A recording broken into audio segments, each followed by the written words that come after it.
Hello, ഇന്ന് ഒരു cardboard കൊണ്ട് അടിപൊളി ഒരു പുൽക്കൂടാണ് കേട്ടോ നമ്മൾ സെറ്റ് ചെയ്യണത്.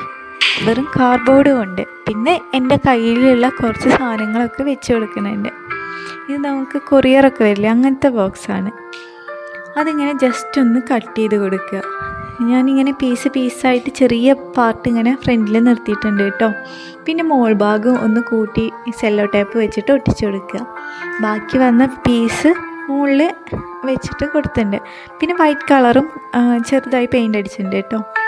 പിന്നെ ഞാൻ വെറുതെ തോട്ടത്തേക്ക് കൂടെ ഇങ്ങനെ ഇറങ്ങിയതാണ്. അപ്പോൾ ഇതേ ഒരു വലിയ ലീഫ് കിട്ടുന്നു.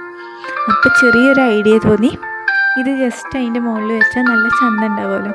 അപ്പോൾ അങ്ങനെ വെട്ടിയെടുത്തതാണ് കേട്ടോ. പിന്നെ പോകുന്ന വഴിക്ക് ഒരു മയിൽപ്പീലിയും കിട്ടി. മയിലുകൾ നിറച്ചുള്ളത് കാരണം മയിൽപ്പീലി അവിടെ ഇവിടെയൊക്കെ കൊഴിഞ്ഞ് കിടക്കുന്നുണ്ട്. പിന്നെ ആ ലീഫ് വലിയതായത് കാരണം സൈഡൊക്കെ ഒന്ന് കട്ട് ചെയ്ത് കൊടുത്തു കേട്ടോ. നമ്മുടെ കൂട് ചെറുതാണല്ലോ, അപ്പോൾ കൂടിൻ്റെ മോൾ ഭാഗം മാത്രമായിട്ട് കട്ട് ചെയ്ത് കൊടുത്തു. പിന്നെയാണ് ഓർത്തത് അങ്ങനെ ചെയ്യേണ്ടായിരുന്നില്ല, മൊത്തത്തിലൊരു ഒന്ന് ചിരിച്ച് വെച്ചിട്ട് ഒട്ടിച്ചു കൊടുത്താൽ മതിയായിരുന്നു എന്നുള്ളത്. പക്ഷേ ഇത് നല്ല രസമുണ്ടായിരുന്നു കേട്ടോ. ഞാൻ രണ്ടെണ്ണം കൂടി ഒന്ന് ജസ്റ്റ് ഒന്ന് വെച്ച് നോക്കിയപ്പോൾ എനിക്കിഷ്ടമായി. പിന്നെ ഉള്ളിൽ പുല്ല് വെറുതെ ഇട്ടതാട്ടോ. പിന്നെ 2 തെർമോക്കോളിൻ്റെ പീസ് ഉണ്ടായിരുന്നു എൻ്റെ കയ്യിൽ. ഇത് വേണമെന്നില്ല, വേണമെങ്കിൽ ഞങ്ങൾക്ക് സ്കിപ്പ് ചെയ്യാം കേട്ടോ.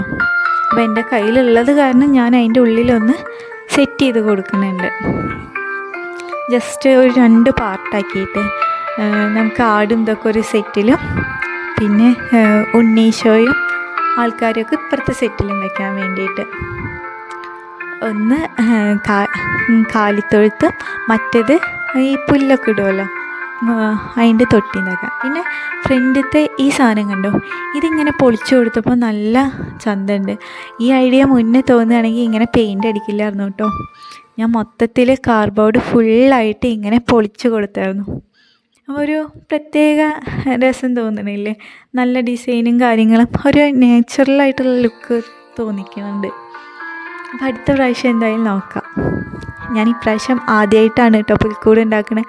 അത് കാരണം ഇതിൻ്റെ ട്രഡീഷണൽ ആയിട്ടുള്ള കാര്യങ്ങളൊന്നും അറിയില്ല. പിന്നെ നമ്മുടെ കയ്യിലുള്ള ആട്ടിൻകുട്ടികളിനൊക്കെ ഓരോന്നായിട്ട് സെറ്റ് ചെയ്ത് കൊടുക്കുന്നുണ്ട്. ഇത് ജസ്റ്റ് ഒന്ന് കയ്യിലുള്ള കാര്യങ്ങളെല്ലാം ഒന്ന് വെച്ച് നോക്കണതാണ് കേട്ടോ. ഇങ്ങനെയല്ല, ഇനി വൈക്കോലൊക്കെ ഇട്ടിട്ട് ഒന്നും കൂടി ഒന്ന് സെറ്റാക്കാണ്ട്, എന്നാലും എത്രത്തോളം സ്ഥലമുണ്ട് എന്താണെന്നൊക്കെ അറിയാൻ വേണ്ടിയിട്ട് ജസ്റ്റ് ഒന്ന് നമ്മുടെ കയ്യിലുള്ള എല്ലാതും ജസ്റ്റ് ഒന്ന് വെറുതെ വെച്ച് നോക്കുന്നതാണ് കേട്ടോ. അപ്പോൾ 2 ആട്ടിടയന്മാരുണ്ടായിരുന്നു. പിന്നെ എൻ്റെ കയ്യിലുണ്ടായിരുന്ന കുഞ്ഞ് കുറച്ച് സാധനങ്ങളുണ്ടായിരുന്നു കണ്ടോ. 2 പശുക്കൾ, ആട്, കോഴി അങ്ങനെയൊക്കെ ഉള്ളത്. അപ്പോൾ അതൊക്കെ ഉള്ളിൽ സെറ്റ് ചെയ്ത് കൊടുത്തിട്ടുണ്ട് കേട്ടോ. പിന്നെ ബാക്കിയുള്ളതെല്ലാം ഒന്ന് വെറുതെ വെച്ച് നോക്കിയതാണ്. എങ്ങനെയുണ്ട്, രസമുണ്ടോ നോക്കാൻ വേണ്ടിയിട്ട്. വൈക്കോലൊന്നും നമ്മൾ ഇട്ടിട്ടില്ല, വൈക്കോലൊക്കെ ആഡ് ചെയ്യാം. അതിന് മുന്നേ ഫ്രണ്ട് ഒന്ന് സെറ്റ് ചെയ്യണമല്ലോ. ഇത് നമ്മൾ ഇങ്ങനെ കാർപ്പറ്റാണ് കേട്ടോ, പുല്ലിൻ്റെ. അപ്പോൾ അതിൻ്റെ മുകളിൽ ഈ വെള്ളാരം കല്ലും പിന്നെ കയ്യിൽ അക്വേറിയത്തിലിടുന്ന കല്ലൊക്കെ വെച്ച് കൊടുക്കുന്നുണ്ട്. പിന്നെ ഒരു ജിങ്കിൾ ബെല്ലുണ്ടായിരുന്നു, അപ്പോൾ ബെല്ലൊന്ന് ഫ്രണ്ടിലിങ്ങനെ തൂക്കി കൊടുത്തു.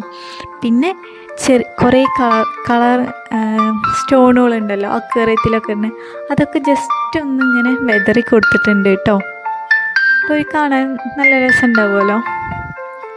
പിന്നെ ഓരോന്നിങ്ങനെ മൃഗങ്ങളെയൊക്കെ ഇങ്ങനെ വെറുതെ വെച്ച് നോക്കിയതാണ്. ശരിക്കും സെറ്റ് ചെയ്യാൻ പോണേ ഉള്ളൂ. മുയലും ആട്ടിനെയൊക്കെ ഒന്നിന് പുറത്തിറക്കിയിട്ടൊക്കെ വെറുതെ ഒന്ന് ജസ്റ്റ് വെച്ച് നോക്കിയതാട്ടോ. ഇനി നമുക്ക് പുല്ല് വൈക്കോലെടുത്തിട്ട് ചെറുതായി ഒന്ന് റൗണ്ട് ചെയ്ത് കൊടുത്തിട്ടുണ്ട്. റൗണ്ട് ചെയ്തിട്ട് അതിൻ്റെ ഉള്ളിൽ വെച്ച് കൊടുക്കുന്നുണ്ട്. എന്നിട്ട് ഞാൻ ഫസ്റ്റ് ഉള്ളിൽ വെച്ച് കൊടുത്തു കേട്ടോ. അപ്പോൾ നല്ലോണം താഴ്ന്നു പോവുമല്ലോ. അപ്പോൾ നടുക്ക് കുറച്ചും കൂടി വൈക്കോലിട്ട് കൊടുത്ത് ഉണ്ണീശോനെ അതിൽ വെച്ച് കൊടുത്തു കേട്ടോ. പിന്നെ നമ്മുടെ വൈക്കോലൊക്കെ എല്ലാവിടെയും ബാക്കിൽ തൊഴുത്തും ഫ്രണ്ടിൽ പുല്ലൊട്ടി പോലെ ഫുള്ള് വൈക്കോലൊക്കെ ഇട്ട് കൊടുത്തു കേട്ടോ. പിന്നെ അവിടെ മറിയത്തിനെയും യോസേഫിനെയും ഒക്കെ വെച്ചിട്ടുണ്ട്. ഇനി രാജാക്കന്മാരുടെ ഒരു പ്രത്യേക കാര്യമുണ്ട് കേട്ടോ. ഈ രാജാക്കന്മാരൊന്നും ഈ ദിവസം അവിടെ എത്തിയിട്ടില്ല. ഇവർ കുറേ ദിവസം കഴിഞ്ഞിട്ടാണ് ഈശോനെ കാണാൻ എത്തിയത്. പക്ഷേ ഇവർ വളരെ ജ്ഞാനികളായിരുന്നു, നക്ഷത്രങ്ങളെക്കുറിച്ച് പഠിക്കുന്ന ആൾക്കാരൊക്കെ ആയിരുന്നു കേട്ടോ. അപ്പോൾ ലോകത്തിൻ്റെ രക്ഷകൻ ജനിച്ചിരിക്കണു എന്ന് അവർ തിരിച്ചറിഞ്ഞിട്ട് കുറേ ദൂരം പല അപകടങ്ങളൊക്കെ തരണം ചെയ്തിട്ട് വന്നിട്ടുള്ള 3 രാജാക്കന്മാരാണ്. പാരമ്പര്യമായിട്ടും ആത്മീയമായിട്ടും ഒരുപാട് അർത്ഥങ്ങളുള്ളത് കാരണമാണ് നമ്മളിവരിനെ പുൽക്കൂട്ടിൽ ഉൾപ്പെടുത്തുന്നത്. പിന്നെ ദേ വടിയൊക്കെ പിടിച്ചിട്ടുള്ള ഒരാളെ കിട്ടിയിട്ടുണ്ട് കേട്ടോ. ആളിനെ ഉള്ളിൽ വെച്ചിട്ടുണ്ട്. ആരാന്നൊന്നും അറിയില്ല, ചിലപ്പോൾ ക്രിസ്മസ് അപ്പൂപ്പനായിരിക്കാം. പിന്നെ ദേ ഒരു ആട്ടിടയൻ, നമ്മുടെ ആടുകളെ വെച്ചിട്ടുള്ള അവിടെ കൊണ്ടുപോയിട്ട് ആളെ വെച്ചിട്ടുണ്ട്.